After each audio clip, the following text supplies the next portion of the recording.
The next video. In today's video I will show you how to create app shortcuts as well as Siri shortcuts with app intents in React Native's new architecture without using any third-party library. So yeah, let's first have a look at the demo. I will show you the demo for our app. So here you can see I have this app which adds some data to Swift data. So Swift data is a local database. If you are not aware, you can use core data as well. Like this functionality can be anything.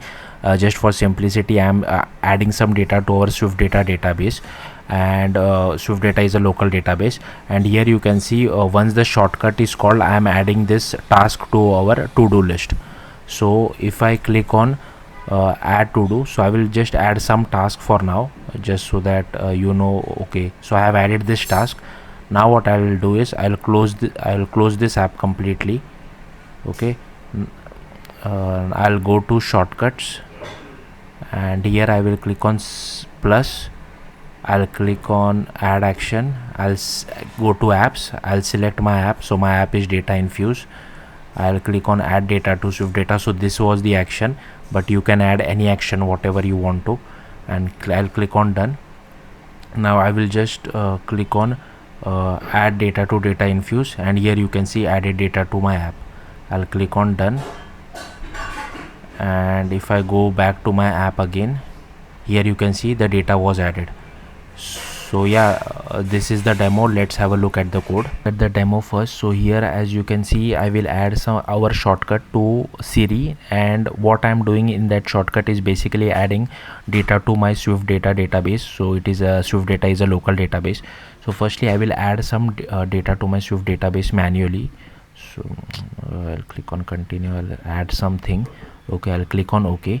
Now what I'll do is I can close this app.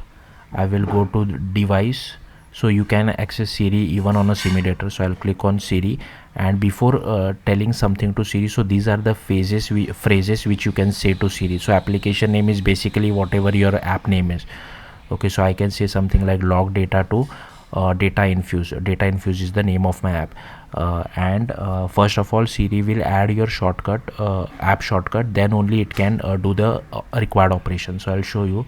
I'll click on device. I'll click on Siri, log data to data infuse.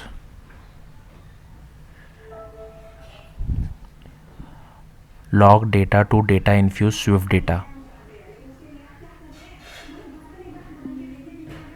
So here you can see I'll click on turn on. So added data to my app.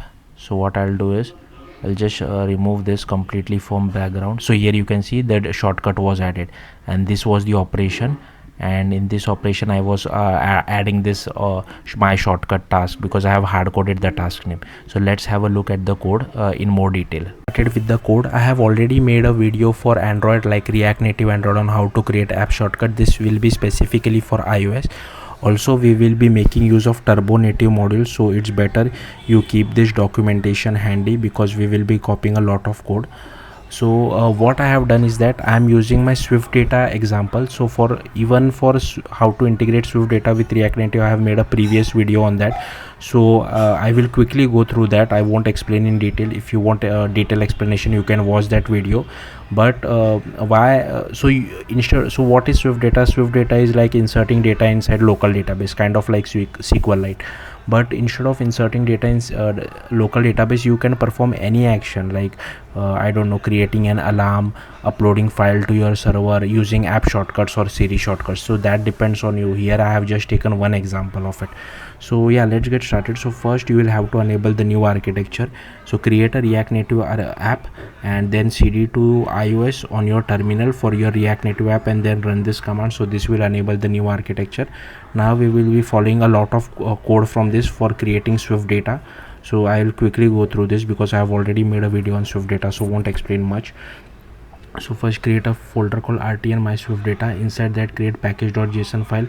Copied everything from the docs, only this name has been changed, this has been changed, this has been changed, and this has been changed. Next I have created a podspec file. Again I have copied it from the docs, only this name has been changed. Next I have created a JavaScript file. Inside that I have created a TypeScript file. Again I have copied everything from the docs. and only here I have added this methods like get all data from my local database, save data to my local database, delete item and update item.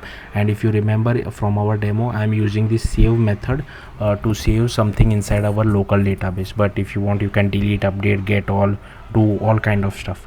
And yeah, that's it. Next what you'll have to do is open your terminal, go to the root of your React Native project and then run this command. So this is our folder name. Once you do that, you will have to do cd dot dot, it will move you outside your React Native project, and then run this command. But here you will have to replace rnapp with your own project name. So here you can see my project name is rnapp, so replace over here as well as over here with your own project name, and this is our folder name. Once you do that, you will have to cd to your iOS directory and then run this command. So this will do code generation for your turbo module as well.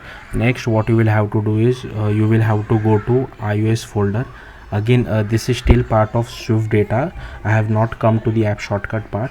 So firstly you will have to create a Swift file.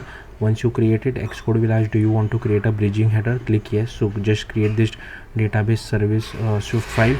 So here we are creating a shared instance of our database service. This will be helpful because we will be calling this singleton instance from our app shortcut to insert data inside our database. So we'll be calling this method. Okay, now this is how you initialize your Swift data database. This is for fetching all data, updating data and deleting data. Again, I am not explaining it much. Okay, you can watch my Swift data video for React Native.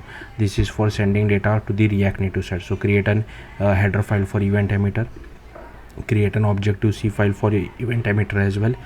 Next we have created this model, to do model as well, okay, which will take an ID as well as a name. And next you will have to create this my Swift data. So here we will be calling this from our Objective-C file. So that's why we are calling and we are instantiating our database service class over here. So this is for fetch data, save data, delete data, update data and fetching all the data, okay, and sending it back to React Native side. And next by following the turbo module documentation, we have to create a header file. Again, I have copied everything from the docs, only this names has been changed. Everything else remains the same. Next we have to create an Objective-C file. To make sure you change the extension to .mm, so it is an Objective-C++ file. Again, I have copied everything from the docs, only this name changes. This should be your project name. So my project name is rnapp. -swift.h will remain same for everyone. Next again, this has been copied from docs. Here we are initializing our Swift file. Again, this has been copied from docs as well, and only this name has been changed. And here we are overriding all the methods which we have defined it inside our TypeScript file. And if you see, we are calling all the methods which we have defined it in this Swift file over here. Save item, update item. Also inside your bridging header, you will have to add this import because we require this for sending data from native side to React Native side. Now this is done for Swift data. Now the actual part comes of how to add shortcuts. So first I will show you how to add app shortcuts. So for that you will have to create a Swift file called, you can name it whatever you want to, this one. So you can name it whatever you want to, but it has to extend from app intent. Next you have to define a localized string.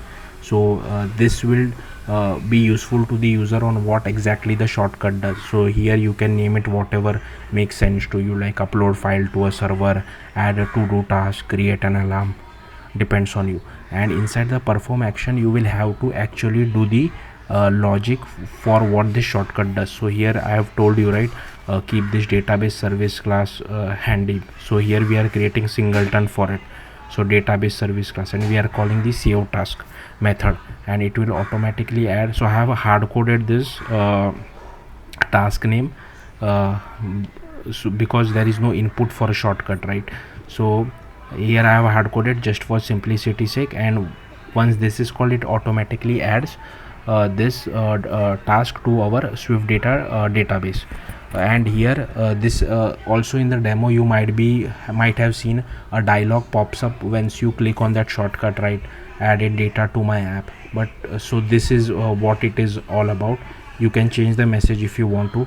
If you don't want to show this dialog, instead of this you can just write this return dot result, and you can remove this. But I would highly suggest you keep that dialog, because the user will know, okay, something has happened once the task has been successful.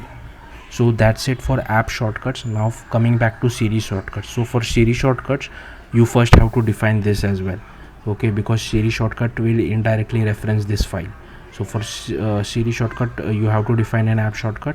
And next I have created another file called add task Siri shortcuts. It extends from app shortcuts provider, and here you have to import app intents as well. Here again we are creating an array of app shortcuts, and here you can pass multiple things if you want to. I have just created one app shortcut, okay. And if you remember, I was saying this phrase to my to Siri once it has popped up. So here you can define multiple phrases, whatever makes sense for your app, and you need to add a short title as well as system image as well. Again, you can change this according to whatever you need. You can add multiple phrases to according to your choices. I think the one challenging thing for React Native devs would be so here you can see I'm referencing the app shortcut, app task shortcut intent, right? So it indirectly calls this operation. So I think the challenging thing would be for React Native devs is that they will have to write their logic on the Swift side on whatever their shortcut or Siri shortcut needs to perform. So that would be a challenging task. Apart from that, I think this is pretty easy. Yeah, that's it. Thank you for watching. Bye.